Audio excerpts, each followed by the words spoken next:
es un privilegio estar aquí otra vez un miércoles instruyendo a ustedes. Yo creo que eso es una buena oportunidad y buen estudio porque realmente a veces leemos los libros de la Biblia y a veces quedamos como un poco como inclusive, por ejemplo, pensando en primero de Pedro, lo que estoy predicando, es que predicamos versículo tras versículo tras versículo y a veces es que estamos tan metidos en el libro que olvidamos, pues, qué es la perspectiva de 10.000 metros, que yo creo que es valioso volver a este nivel muchas veces y poder, pues, ver el contenido del libro en su totalidad. Y yo creo que una cosa que recomiendo, inclusive para mí fue un buen ejercicio esta semana, preparando este mensaje sobre el libro de Mateo, es después de escuchar este mensaje, mi recomendación es que puedes pasar los próximos días leyendo el libro de Mateo, buscando los patrones y buscando los temas que voy a tratar. Y ustedes pueden decir, pues sí, la verdad, yo no había pensado así, yo no había reconocido que tantas veces habla de tal cosa y que dice tal cosa.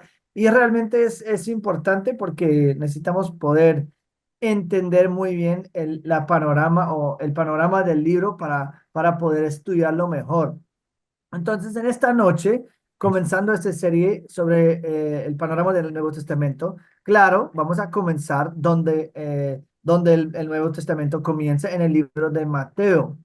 Y si ustedes no saben, imagino que sí, pero Mateo es uno de los libros que es parte de los cuatro evangelios y es parte de algo que se llama los evangelios sinópticos.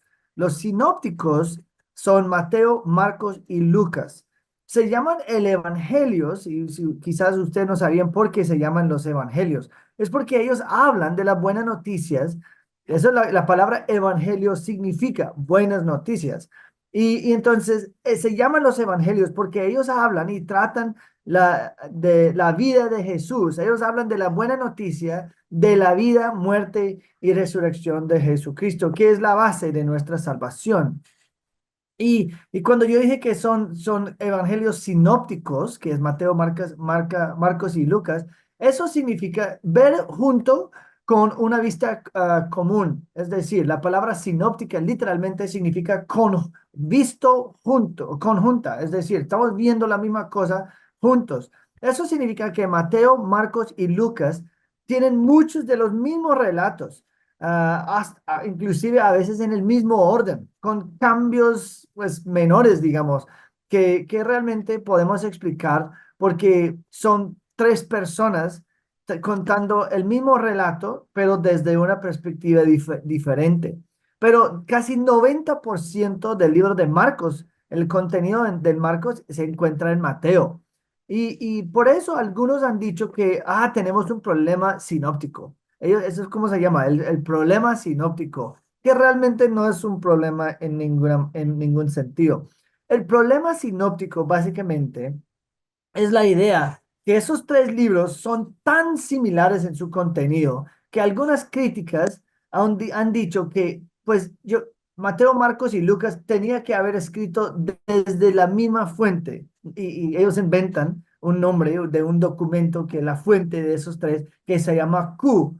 Sin embargo, no hay y nunca había sido ningún pedacito de evidencia de un documento como Q, ni un documento que era un documento común que los tres otros libros estaban citando. Así que, pues realmente la explicación para todas las cosas similares en los libros es mucho más sencillo que eso. Y cuando pensamos en que queremos tener una perspectiva muy alta de las escrituras, realmente esas críticas que hablan del problema sinópticas y todo eso, es las escrituras, para poner dudas en las escrituras. Pero realmente, y si ustedes leen las críticas de las escrituras, siempre es así. No, es que esos libros no pueden ser tal cosa porque son demasiado similares.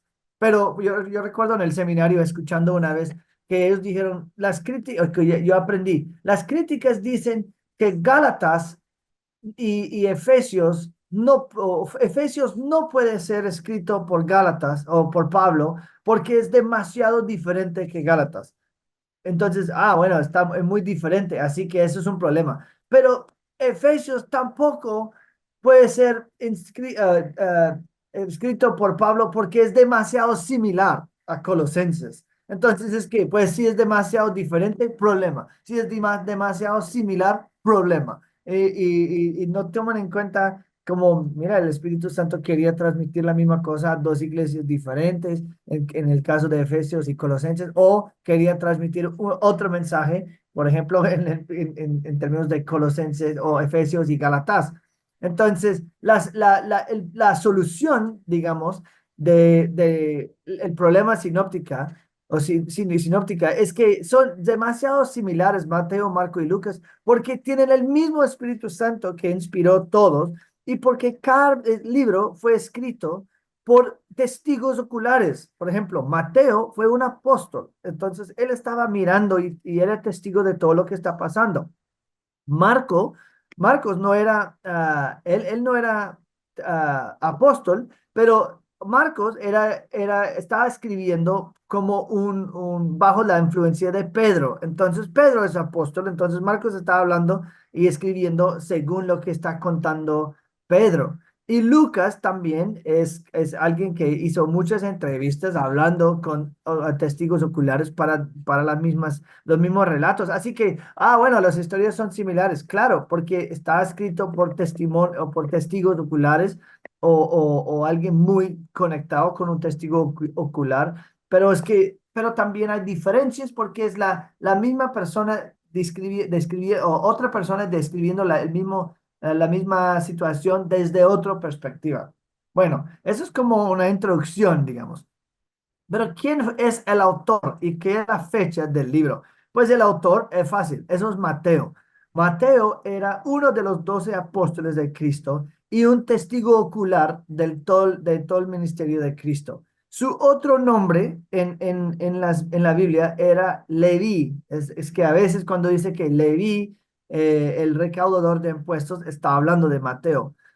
Y eso es importante que Mateo anteriormente fue un recaudador de impuestos judío por el imperio romano.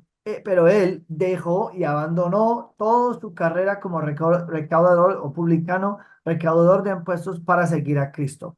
Mateo escribió su evangelio, pues posiblemente tan pronto como de 50 DC. Pero pues casi todos los padres de la iglesia antigua, todos coincidieron que Mateo fue el primero de los evangelios que fue escrito. Entonces, era muy temprano. El contexto, yo creo que si queremos entender el libro de Mateo, realmente tenemos que entender el contexto. Y porque dice que, pues, ¿qué es la diferencia del contexto? ah, de Mateo y Marcos, Lucas y Juan, pero es un poco diferente y les voy a explicar. Pero, ¿qué es el contexto de los evangelios, digamos, de Mateo? Y eso creo que puede servir y ayudarles a disfrutar más y leer pues, con otra perspectiva el libro de Mateo. El contexto es que, porque ese es el primer libro del Nuevo Testamento, tenemos que entender un poco del contexto y cómo se encaja el libro de Mateo en toda la Biblia. Por ejemplo, Génesis es el libro de comienzos y detalla la creación del mundo, la caída del mundo en el pecado y todas las promesas establecidas con Abraham, es decir, las promesas del pacto de una nación. Entonces, con Abraham, Dios promete una nación, una tierra y una bendición, diciendo que Abraham, a través de ti, todas las naciones del mundo van a estar bendecidos o benditos. Desde Génesis 3, Génesis 3 es la caída de la humanidad en el pecado, pero en Génesis 3 también en algo que se llama el protoevangelio, que es la primera declaración del evangelio, es la promesa que un día un Mesías o un Salvador iba a venir que iba a solucionar una vez para siempre el problema del pecado. El libro de Éxodo establece la entrega de la ley y por tanto la nación de Israel. Entonces, cuando reciben la ley, es cuando la nación de Israel, esa promesa de Abraham se cumple ahí con la entrega de la ley. El resto del Pentateuco detalla esta ley de Moisés con sus sacrificios, reglas de adoración, etcétera. Todo que Colosenses 3:16 nos dice que todos los sacrificios, todos los rituales y todo del Antiguo Testamento, de la ley, realmente eran una sombra apuntando a una realidad futura y todos estaban, o todas esas cosas eran símbolos apuntando a una cosa mejor. Y eso es importante que vamos a tocar en un momento, pero que realmente está diciendo que el Mesías que fue prometido en Génesis 3, los sacrificios, la expiación, el día de expiación y todas esas cosas están apuntando realmente a ese mismo Mesías. En el libro de Josué vemos la tierra prometida conquistada. En los libros históricos vemos el caos pecaminoso que está gobernando hasta que el pueblo en su rebeldía rechazan a Dios como su rey y ellos piden un rey. Y ellos dicen que no, es que el problema con nosotros es que necesitamos un rey. Ellos piensan que un rey pues solucionará sus problemas. Pero Dios les dice que, claro, un rey va a solucionar sus problemas, pero ese rey es futuro, el mismo Mesías prometido en Génesis 3. Bueno, en la época de los reyes, lo que sigue es que hay uno y medio reyes buenos en David y Salomón, seguido por siglos de reyes malvados. Ningún rey bueno en el reino del norte y en el sur, pues un par de hombres como Josías pues pocos, pues, la verdad, pocos reyes buenos, mucho pecado y mucho rechazo de Dios. Y cuando pensamos en dónde está encajando todo lo que estoy diciendo, todos los profetas que lees, que no están en orden, no están en un orden secuencial, digamos, ah, los profetas también están haciendo sus ministerios durante esta época de los reyes pues, de una manera constante y repetidamente, ellos vienen al pueblo de Dios diciéndoles, hay que arrepentirse, hay que volverse al Señor y recordándoles el pueblo de Israel siempre de la esperanza de un futuro profeta mejor, de un futuro rey mejor que un día les va a redimir y salvarlos todos. Entonces, mira, tenemos la promesa de un Mesías en Génesis 3 y tenemos pues la promesa, van a tener un profeta mejor, van a tener un rey mejor, van a tener un profeta, que ya dije, ¿no? Un sacerdote mejor. Es que está diciendo, ustedes todo eso, mejor sacerdote, mejor rey, mejor profeta, eso es por venir y todo está señalando al mismo hombre que Génesis 3. Pero mira, el pueblo sigue rebelando contra el Señor hasta que por fin Él destruye el reino del norte a las manos de Asiria y manda el reino del sur al exilio. Eventualmente, Dios restaura los exilios a la tierra, pero ellos siguen en su rebeldía, aún después de reconstruir el muro de Jerusalén y el templo. Y los profetas otra vez advierten que por su maldad, por su rebeldía, habrá una hambruna en la tierra. No, pero no una hambruna de comida, una hambruna de la palabra de Dios. Y este es lo que nos llamamos el periodo intertestamentario. El periodo intertestamentario. Es decir, ¿qué pasa entre Malaquías, que termina el Antiguo Testamento, y Mateo? Porque para nosotros es girar dos páginas y ya. Pero ese periodo se llama el periodo intertestamentario y eso cubre unos 400 años, unos 400 años entre la página del el último capítulo Malaquías y el primer capítulo de Matías de Mateo es 400 años.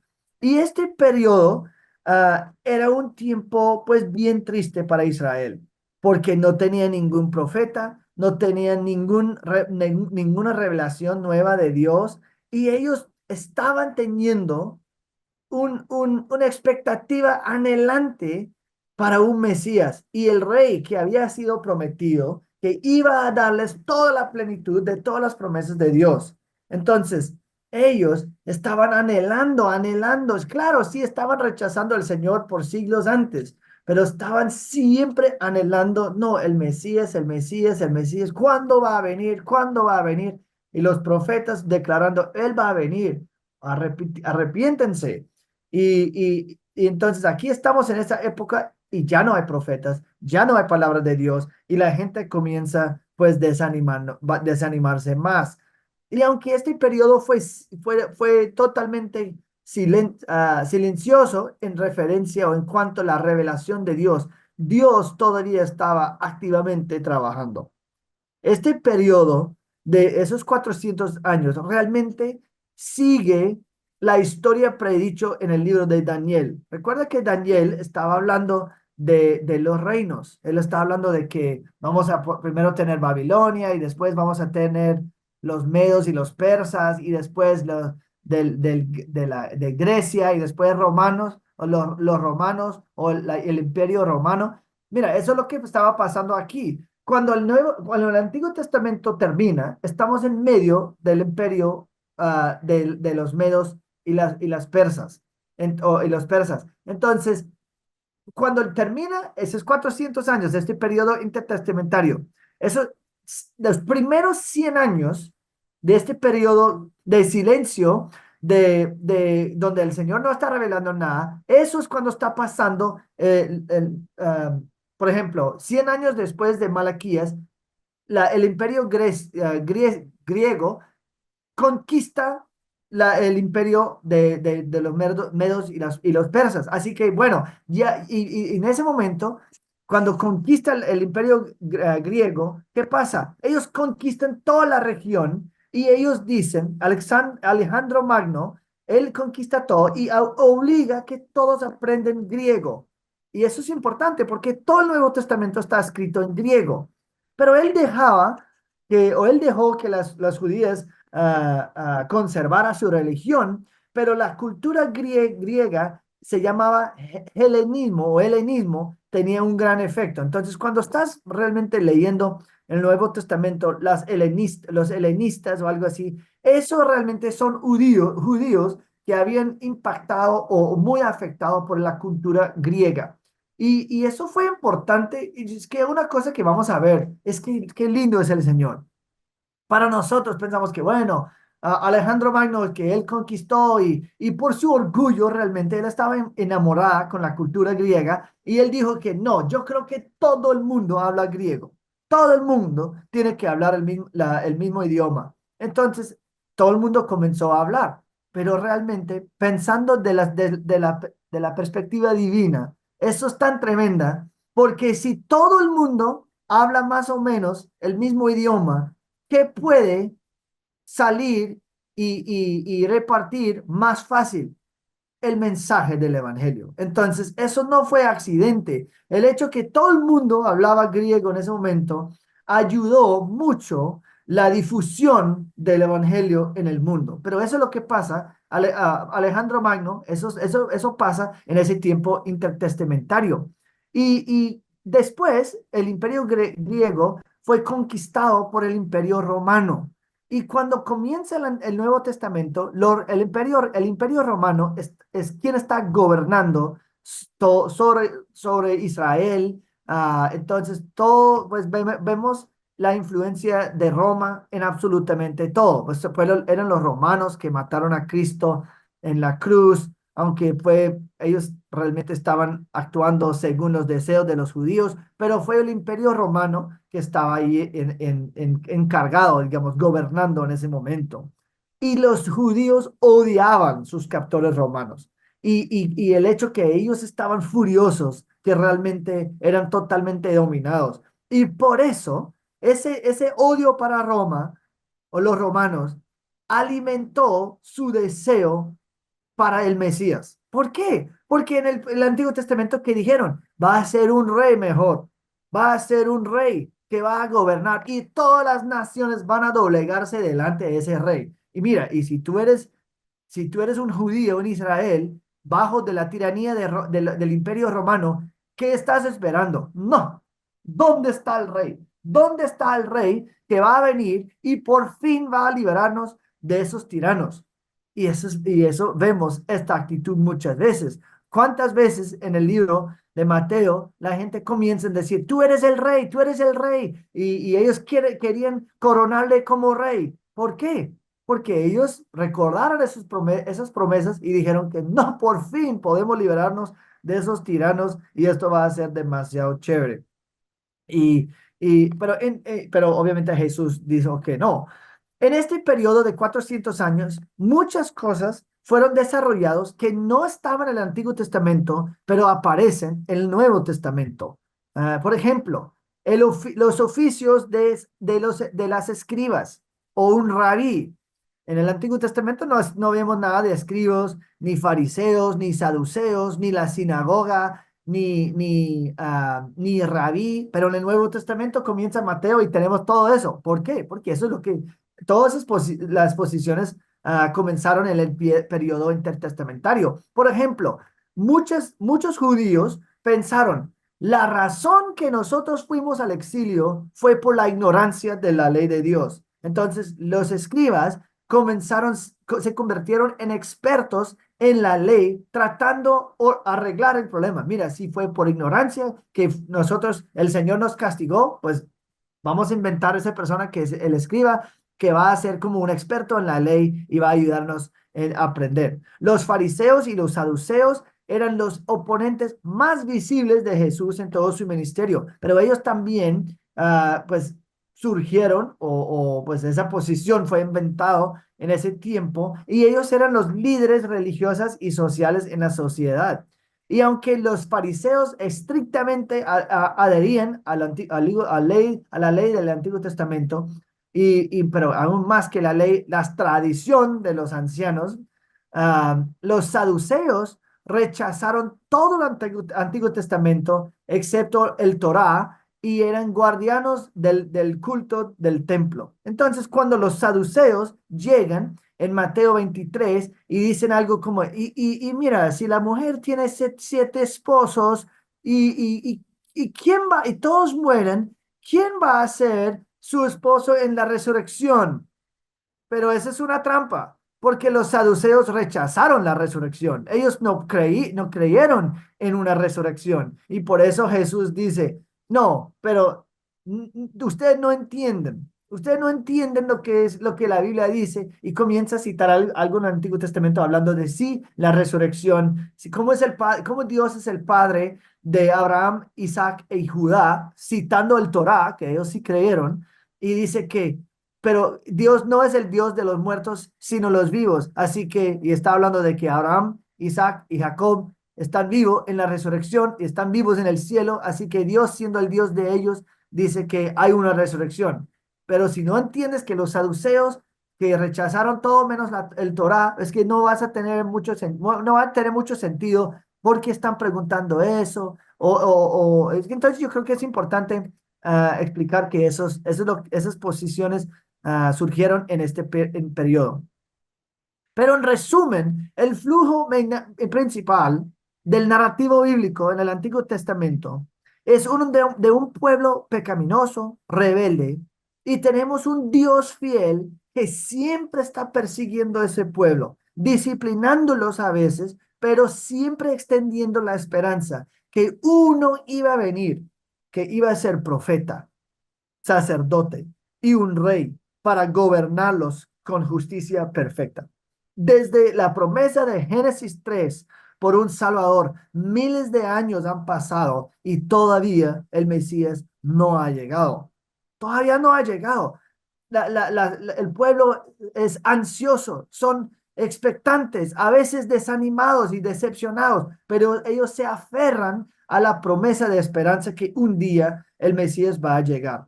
Y realmente tú no puedes entender el libro o qué grande es la llegada de Cristo en el libro de Mateo, si no, ustedes no se sienten la tensión que hubiera sentido los judíos en esa época. Claro, para nosotros leemos, dice que en ese momento tal cosa sucedió pues somos 2000 años después, es que no tiene el mismo sentido, pero para ellos era miles de años de esperanza, buscando a esa persona que nunca había llegado 400 años, por lo menos tuvieron profetas, por menos tuvieron tal cosa, estaban recibiendo revelación por los profetas, por Elías, por no sé qué, por Moisés, por la ley, y después nada, nada, 400 años. Ni siquiera sé si Colombia ha estado aquí por 400 años. Entonces, para nosotros es que, uy, no, es que la verdad 400 años es bastante tiempo. Y nada, nada de Dios. Entonces, cuando Mateo escribe comienza a hablar de un Mesías, pues eso es una cosa increíble y muy, muy, muy impactante e importante. Mira, si yo podría explicar el libro de Mateo o el propósito de Mateo en una palabra, sería rey. Rey. Eso es el punto de Mateo. Él está presentando Cristo, el Mesías, como el rey prometido. Él quiere presentar, eso es el propósito, él quiere presentar Jesús de Nazaret como el Mesías y rey largo esperado de Israel, quien establecerá el reino futuro. Y él está escribiendo para fortalecer la fe de los cristianos judíos y proveer una herramienta apologética para el evangelismo para los judíos. Mira, es que él está diciendo, y vamos a hablar más de eso, pero el propósito de Mateo es probar que Jesús es el rey prometido por miles de años en el Antiguo Testamento. Eso es su propósito. Por ejemplo, Juan en capítulo 20 dice, este libro está escrito que todo el mundo sabe que Jesús es Dios. Pero eso no es el propósito de Mateo. Mateo es que yo quiero probar que este Jesús es el rey prometido por miles de años desde Génesis 3. Y él va a probarlo en la manera que escribe. Por ejemplo, pero este enfoque en el rey, de que él es un rey, es muy importante porque vemos la conexión de él como rey y un reino. Eso se evidencia en el uso 32 veces en el libro de la frase el reino de cielos, el reino de cielos. Y eso realmente, esa frase no se encuentra en ningún otro libro, solamente en Mateo y se usa 32 veces. El reino de los cielos es así. El reino de los cielos es así. Entonces, ¿qué es su punto? Está hablando de, tenemos un rey y él va a llevar y va a traer su reino. Una de las cosas que va pues realmente llamar la atención cuando estás leyendo el libro de Mateo es que estoy recomiendo que hagan esta semana, es que es abiertamente judía. La naturaleza del Evangelio de Mateo es abiertamente judío. ¿En qué sentido? Es que el libro fue escrito para judíos. Mira, si está hablando de un gentil, y está tratando de probar a los gentiles que Jesús es el rey prometido por todo el Antiguo Testamento. Un gentil no entiende eso. Y es interesante cuando lees los evangelios, es que los judíos tenían más dificultad creer que Jesús fue el Mesías. ¿Qué pasa con los gentiles? Ellos comienzan, el centuriano y todo, dice que, mira, es que tú puedes sanar mi siervo, ni siquiera tiene que estar allá, solo tiene que decir la palabra. ¿Y qué dice Jesús? Yo no he visto fe así en todo Israel. Era más fácil a veces por los gentiles creer, porque ellos no tenían tantas promesas de un Mesías. Y entonces lo que estaba pasando es que los fariseos y todo, ellos estaban revisando a Jesús y ellos tenían una imagen en su cabeza. Va a ser un rey, va a ser un conquistador, él va a hacer tal cosa. Y Jesús no lo hizo. Jesús no llegó la primera vez como un rey. Él vino la primera vez como un cordero y él va a venir la próxima vez como rey que va a conquistar. Pero ellos estaban esperando eso en la primera venida y por eso cuando Jesús no hizo eso, estaban como, pues, ¿qué pasa? Que no entiendo, es que él no puede ser el Mesías porque mira, es que no está haciendo tantas cosas y por eso querían coronarle como rey para acabar con los romanos. Pero Jesús nunca quería hacer eso porque eso no fue el propósito de su visita. Pero Mateo está escribiendo a judíos tratando de convencerlos que Jesús es el Mesías prometido. Y desde el primer versículo del libro, él comienza con su argumento.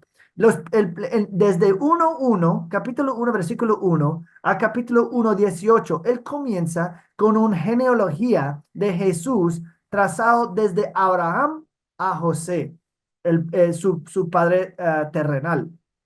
¿Y por qué? ¿Por qué Mateo comienza así? Él quería establecer Jesús desde el principio en las mentes de sus lectores que, que Jesús no es solamente un judío, sino es un descendiente directo de Abraham, Judá y David. Y habían profecías, todas las profecías dijeron, iba a ser descendiente de Abraham, iba a ser descendiente de Judá, de la tribu de Judá, iba a ser descendiente de David. Entonces, Mateo comienza eliminando todos esos argumentos. Jesús de una vez, boom, aquí es su herencia, aquí es su genealogía, y vemos que, bueno, ¿quién está en esa genealogía?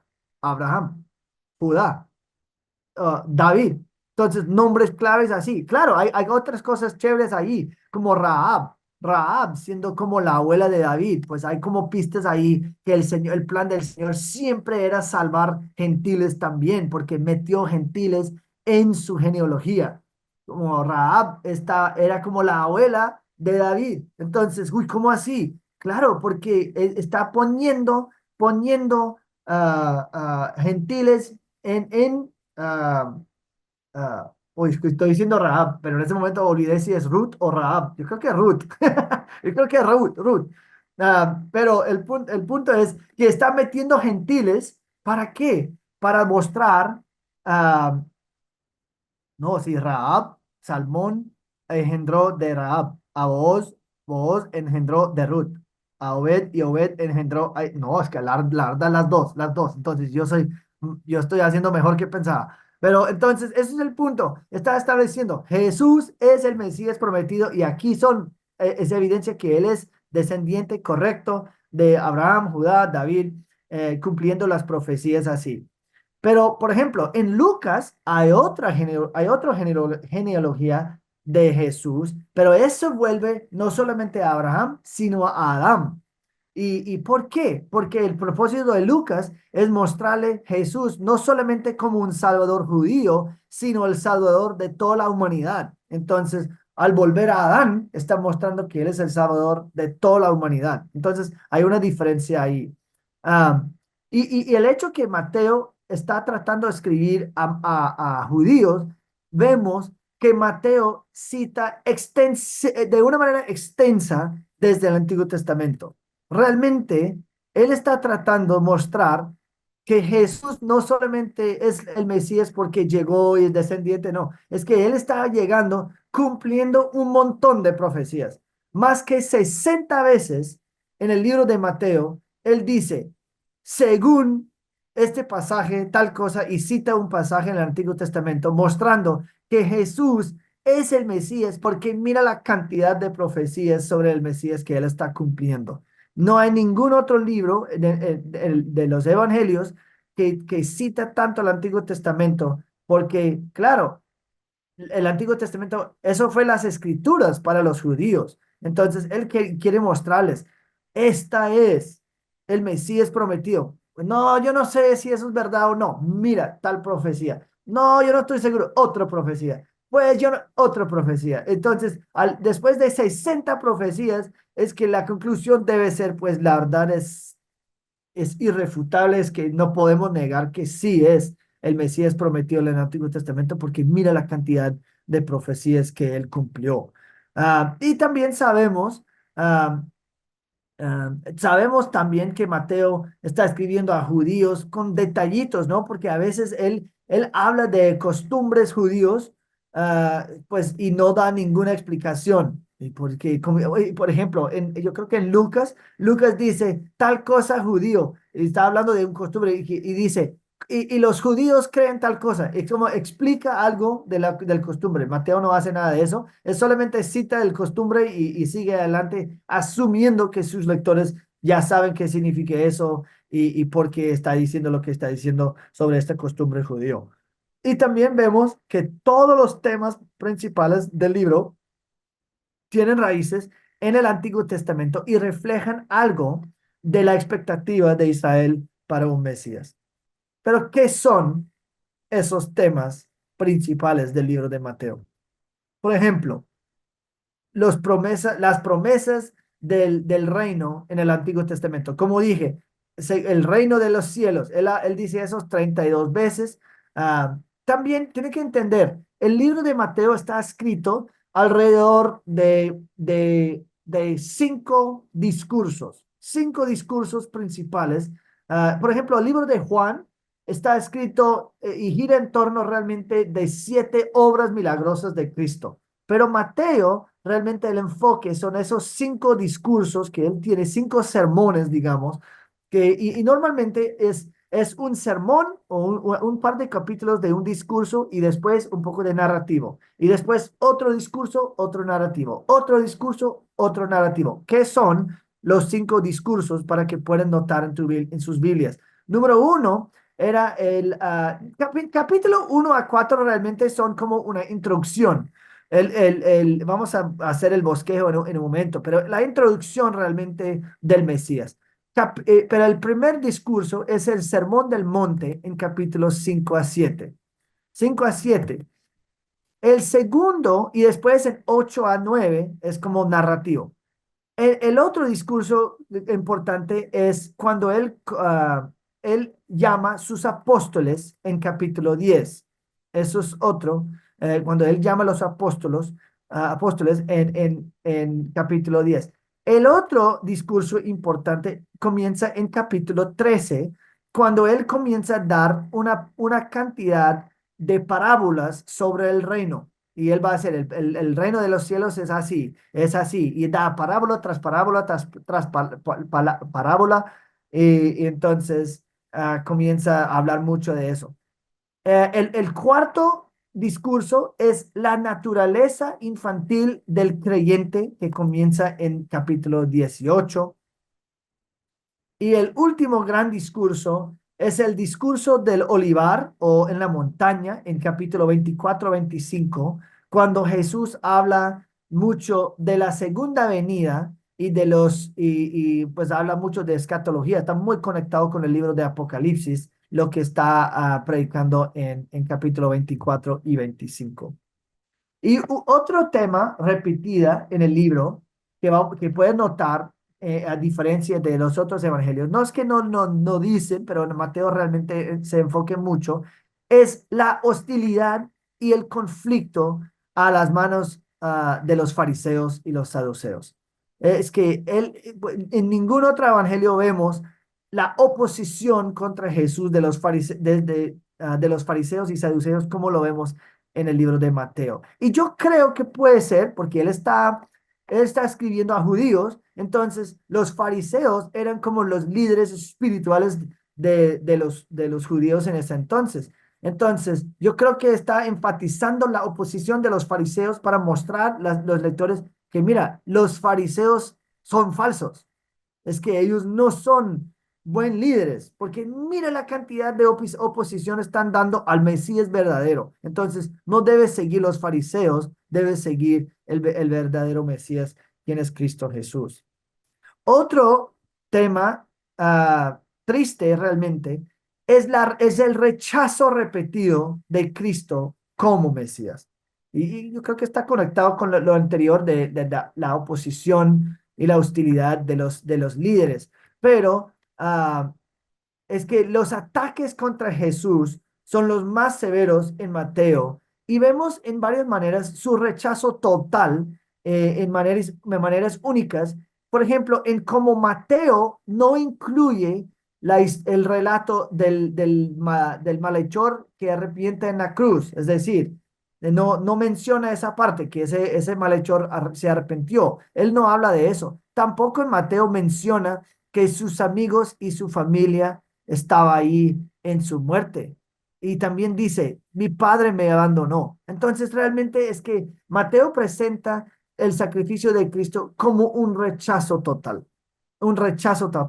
Sabemos de los otros evangelios que sí su familia y sí su mamá y sus amigos y ellos estaban ahí, pero Mateo para mostrar lo que quiere mostrar, dice que no, yo no quiero ver eso, yo quiero que la gente sepa, el rechazo de Cristo fue total. Entonces, él realmente sufrió la traición de absolutamente todo, digamos. Bueno, esos es como los temas principales. ¿Qué es el bosquejo? Pues ya he dicho varias cosas, ¿no? Y es importante darse cuenta que Mateo, a diferencia que Marcos y Lucas y Juan, realmente no escribe de una manera cronológica. Pues a veces su orden no es cronológica, porque su énfasis es más de ordenar su libro alrededor de los temas y de los discursos, no tanto de un tiempo cronológica. Entonces, si estás como, uy, es que en Mateo, la verdad, yo no, ¿cuándo pasó esto? Pues a veces es un poco más complicado que en los otros evangelios, porque él no está preocupado tanto en decirlo todo de una manera cronológica. Pero el bosquejo sensible es esta. Pues capítulos 1 a 10, si queremos, voy a decirles el bosquejo súper sencillo y un poco más detallado. El bosquejo súper sencillo es capítulos 1 a 10, es la presentación del rey. 1 a 10, la presentación del rey. Y 11 a 28 es el rechazo del rey. 1 a 10, la presentación, aquí es el rey. 11 a 28, el rey rechazado por el pueblo. Pues voy a darles un poco más detalles que eso, pero en general eso es como el bosqueo grande, de 10.000 metros. Pues vamos a bajar a 1.000 metros, no tanto como en el bosque, tanto, pero 1.000 metros. Y eso es capítulo 1 a 4, sería el advenimiento del rey o la llegada del rey, capítulo 1 a 4. Y debajo de esto voy a darles como 4 puntos. Pues el rey llega, capítulos 1 y 4. Capítulo 1 es la genealogía y nacimiento de Jesús. Capítulo 2, la adoración de los magos y la huida de Cristo a Egipto. Capítulo 3 habla de Juan el Bautista y el bautismo de Jesús. Y capítulo 4 es la tentación de Jesús en el desierto por Satanás y el llamado de sus discípulos. Eso es básicamente la primera sección, que es la presentación o la venida del rey. Número 2, capítulos 5 a 9, enfatiza la autoridad del rey. La autoridad del rey. Es decir, tenemos el discurso número 1, el Sermón del Monte, en capítulos 5 a 7, es que realmente cuando él comienza a hablar, y si tú lees el Sermón del Monte, la gente comienza a decir, y nunca hemos visto a alguien que habla así, con autoridad.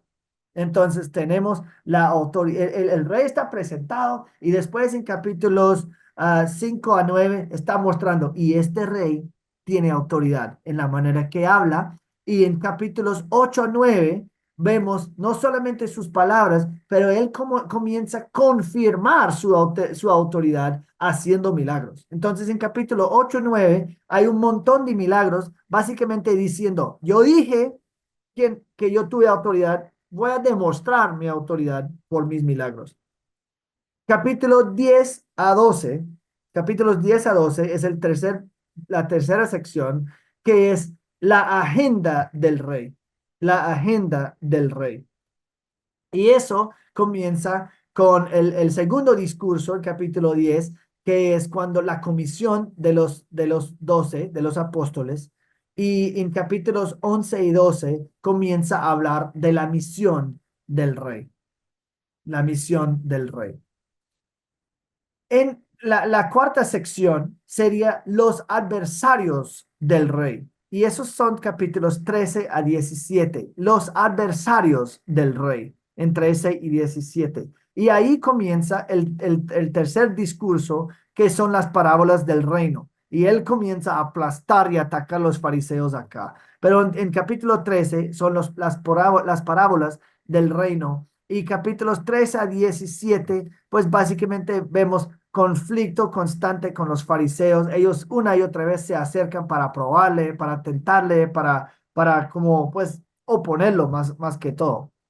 En capítulos 18 a 23 vemos la administración del rey. Capítulo 18 a 23, la administración del rey. Y tenemos nuestro cuarto discurso en capítulo 18, que es la naturaleza infantil del creyente. Y en 19 a 23 tenemos su ministerio en Jerusalén. Su ministerio en Jerusalén. Y finalmente, la última sección de Mateo es la expiación del rey, en capítulo 24 a 28. La expiación del rey, que es 24 a 28. Y como ustedes ya tienen sus notas, capítulo 24 y 25 es su discurso en el monte sobre la segunda venida y la escatología. Y en capítulos 26 a 28 tenemos su crucifixión y la resurrección. Bueno, no tengo tanto tiempo para mencionar como algunos caracteres como importantes. Obviamente tenemos Juan el Bautista, a los apóstoles, a Jesús, obviamente es como el hombre central de todo el libro, de toda la Biblia, la verdad. Pero vamos a hablar de algunos pasajes claves en el libro, algunos pasajes claves en el libro de Mateo. Uno, ya les he dicho, es capítulo 1 a 18, que es su genealogía, que normalmente, si somos honestos, leemos las genealogías y como, bueno, no entiendo, no sé cómo pronunciar, así que me voy. Y saltamos eso, pero realmente es que pues yo entiendo, yo he leído mi Biblia varias veces, así que yo sé cómo es. Bueno, un montón de nombres que no sé cómo pronunciar, así que pues bueno, ya en mi plan de lectura ya hice 18 versículos en un segundo, así que mejor. Pero no, es que eso es importante porque está probando que él es de su descendencia, es clave para ser el rey. Entonces, su genealogía, su derecho de reinar. Su genealogía está diciendo, aquí es su derecho para reinar. Otro pasaje importante es capítulo 3 de 16 a 17. Y ese es el bautismo de Jesús. El bautismo de Jesús y donde vemos explícitamente la Trinidad. La Trinidad, porque tenemos todas las personas, las tres personas ahí presentes al mismo tiempo. Entonces, eso es importante. Y capítulo 4 1 a 11 es la tentación de Cristo, la tentación de Cristo. Y ahí vemos que Jesús tenía éxito donde el primer Adán fracasó. Es decir, Satanás tentó a Adán en el paraíso y él se cayó en la tentación. Jesús fue tentado en el desierto, en el peor lugar, y tenía hambre y no tenía nada, y él conquistó la tentación, mostrando que él es el mejor Adán.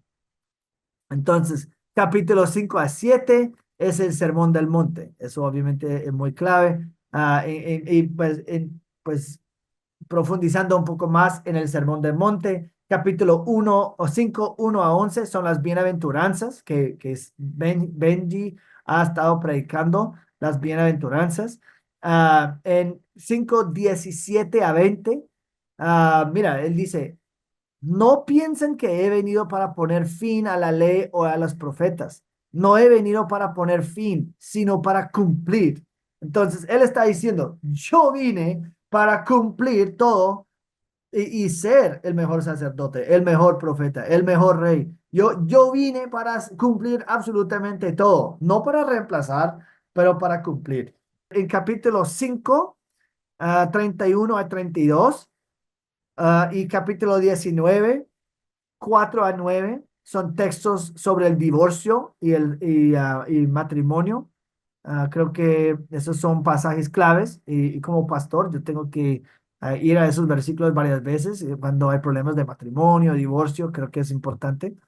Al final de capítulo 7, donde dice, como es comenzando en versículo 21, no todo el que me dice, Señor, Señor, entrará en el reino de los cielos. Señor, Señor, no profetizamos en tu nombre echamos fuera demonios, en tu nombre hicimos muchos milagros. Pues esos versículos son claves porque están mostrando, esos son falsas evidencias de salvación. Mira que dicen, su confianza, su seguridad en su salvación. Profetizamos, echamos fuera demonios, hicimos milagros. Entonces ellos están diciendo que mira las cosas que hicimos, mira las cosas sobrenaturales que hicimos. ¿Y qué dice Jesús? Eso para nada es evidencia de salvación. Apartado de mí, no te conozco.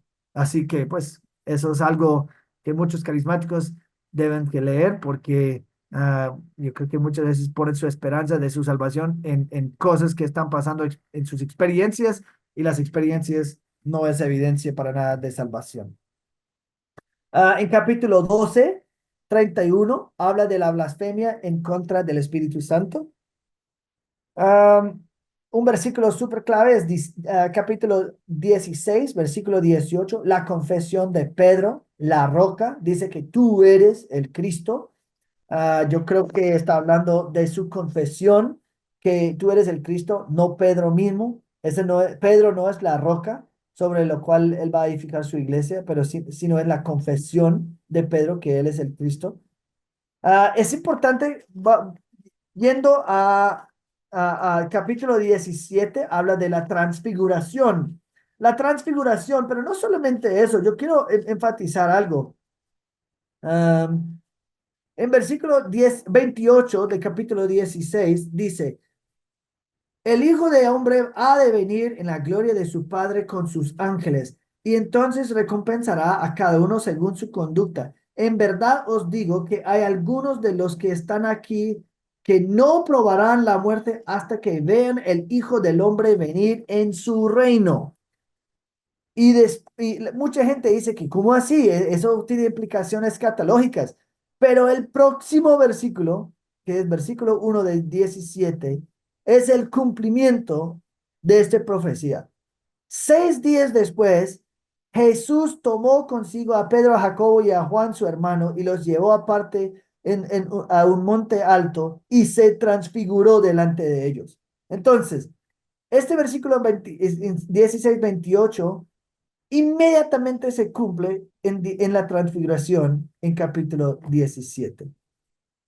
Bueno, capítulo 18, versículo 15 a 18, ah, no, 15 a 20, habla de la disciplina eclesiástica. Así que hay muchas preguntas sobre la disciplina eclesiástica y Mateo 18, 15 a 20 es donde nosotros aprendemos de eso. Capítulo 19 habla del divorcio y es contra el divorcio a excepción del adulterio. Y capítulo 24 en el sermón de Olivas, versículo 36 dice, nadie sabe la hora de la segunda venida. Y obviamente un versículo clave que todo el mundo sabe es Mateo 28 18 a 20, que es la gran comisión también para concluir el libro de Mateo. Bueno, yo creo que con eso podemos concluir, pero yo quería darle la perspectiva de Mateo en general y espero que eso ha sido de bendición y pueden en esta semana comenzar a leer o escuchar. Eso es lo que estaba escuchando varias veces en los últimos días, poniendo mi teléfono el audio del libro de Mateo y escuchando el libro, buscando temas y pensando en los temas que había estudiado y diciendo que, uy, que así es verdad, ¿no? Es que no había pensado en eso, pero después de estudiar, como yo comencé a escuchar, y decir que, uy, claro, que mira, no tantas veces que dice tal cosa, y buscando patrones, buscando como tendencias del autor, pero al final el mensaje de Mateo es que Jesús es el rey, él es el Mesías prometido en todo el Antiguo Testamento. Ustedes han esperado por miles de años, aquí ha llegado y adóralo. Pues lamentablemente la reacción de muchos, la mayoría, era rechazar el Salvador. Pero bueno, espero que esta semana cuando ustedes lean Mateo puedan estar más edificados sabiendo un poco más de ese gran libro.